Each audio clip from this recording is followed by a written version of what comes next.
Es decir, salir de una curva invertida de tipos cada vez más profunda además, sin una recesión económica, sería que a Powell se le aparecería la Virgen de Lourdes, le acariciaría así la cabeza y le diría, ay, que estaba yo aquí para salvarte.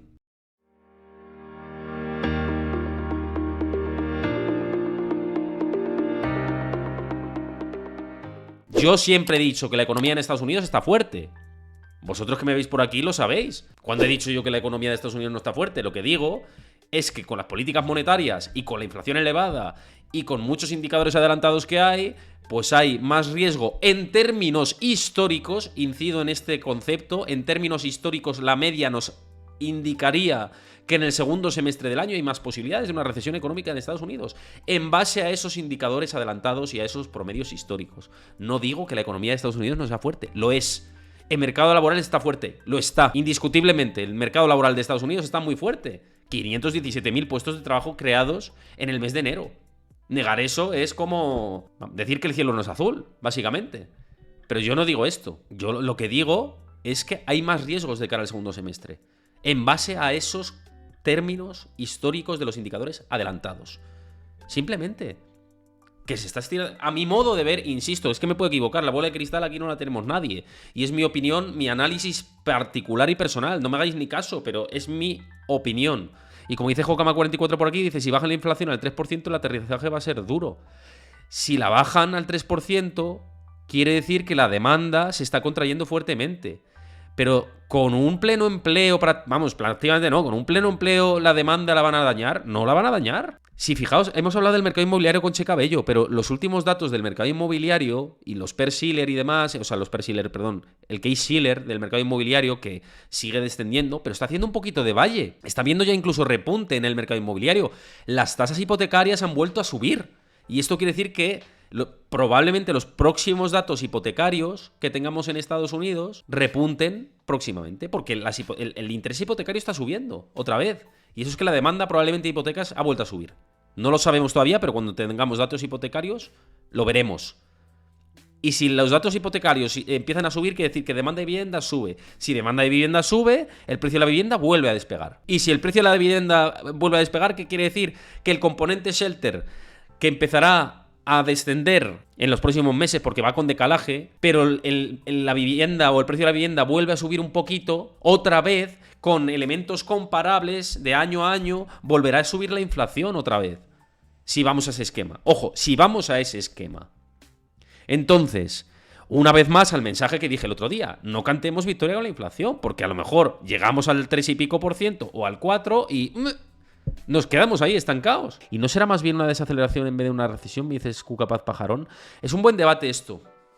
Es un debate interesante. Vamos a ver, cuando se hace un análisis, lo haces en base a diferentes escenarios probables. El escenario más bueno, el más intermedio y el más negativo, ¿no? El más bueno, a mi modo de ver, sería eso, lo que estás comentando, Paz. Un escenario de desaceleración económica, de crecimiento prácticamente plano. ¿Qué sucede?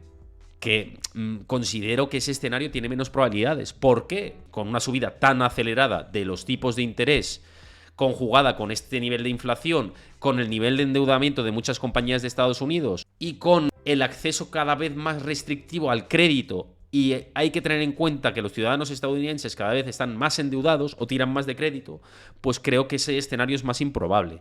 El intermedio, que es una recesión ligeramente suave o moderada, vamos a decirlo, es el que para mí es un escenario que ahora mismo tiene más probabilidades. ¿Y el escenario más negativo? Pues que sí que haya reflejo sobre el mercado del crédito, sí que se refleje todo esto sobre el mercado del crédito y se produzcan problemas en el sistema financiero.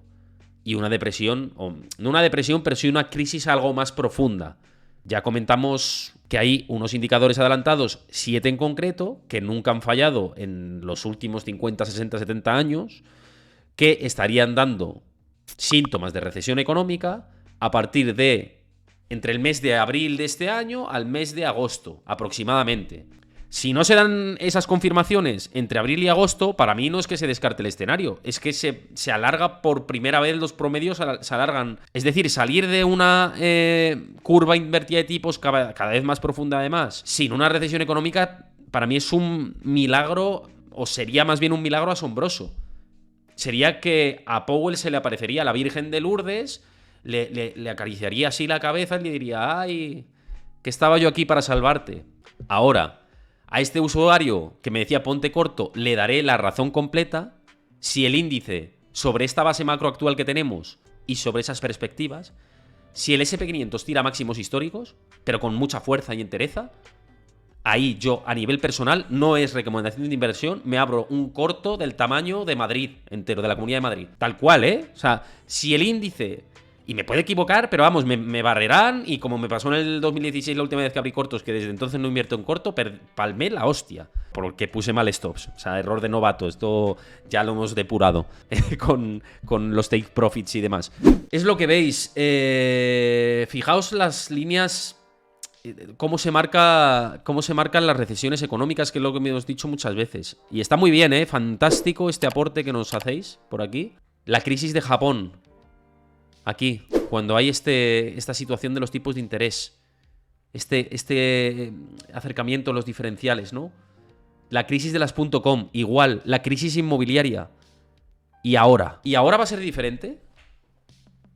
¿Y ahora va a ser diferente? Es que me cuesta pensarlo. Es que me cuesta pensarlo. ¿Qué os queréis que os diga? Que mientras yo voy haciendo aportaciones periódicas, perfecto. Y de hecho, si se mete una castaña el índice, pues más aportaciones periódicas haré. Ahí sí que haré market timing, claro está. Pero si el índice sobre reacciona y se va a máximos históricos, os pregunto yo a vosotros, ¿qué hacéis? Que es cuando me preguntaban por Tesla en su momento, cuando alcanzó los máximos históricos. Y decía, pues no me subo a ese carro, que el dinero se le lleve otro, oye. Por cierto, bueno, Oscar NMB, que dices, buenas tardes, cuando se regularice el IPC de la vivienda, ¿el IPC general bajará más? Sí. Sí, cuando... Bueno, no sé si te refieres a Estados Unidos, pero cuando el componente shelter vaya regularizado, el IPC, porque el precio de la vivienda se ha desplomado, debería caer más. Luego está el componente de materias primas que se están revalorizando, el mercado de materias primas está incrementándose, están subiendo los precios de las principales materias primas, y esto será un componente que presionará los precios. Y entonces, ahí está, ¿dónde va a estar el equilibrio, ¿no? De inflación? ¿Va a terminar por caer por debajo del 3%?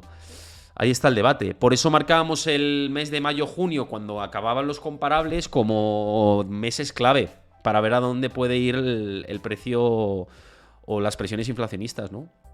Me dices JJ Montoya, es que creo que esta vez es diferente. No sé si la risa del final, amigo Montoya, es porque de verdad lo crees o es ironía. Y estás siendo sarcástico, ¿no? No lo sé. A ver, si esta vez es diferente, nos la envainamos todos. Es que no pasa nada. Pues ya está, pues...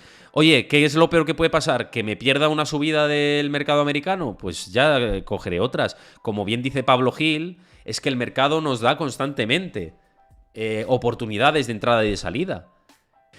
Claro, ironía. Me imaginaba que era ironía absolutamente, claro. El mercado hay que mirarlo partido a partido, como nos comentaba ayer Cárpatos. En el corto plazo tener mucho cuidado y seguir viendo señales. Y hacer caso al técnico mirando de reojo a lo fundamental, porque el mercado está muy por la parte técnica ahora. ¿Crees que los mercados bursátiles se han distanciado tanto de la economía porque hay nuevos protagonistas? Por ejemplo, los bancos centrales, muchas más manos fuertes, que han distorsionado tanto que esta nueva realidad desmonta los principios antiguos y por lo tanto han dejado de tener vigencia como reflejaba la bolsa versus la economía? No lo sé, es una hipótesis la que planteas. Yo creo que al final el mercado termina por reflejar todo.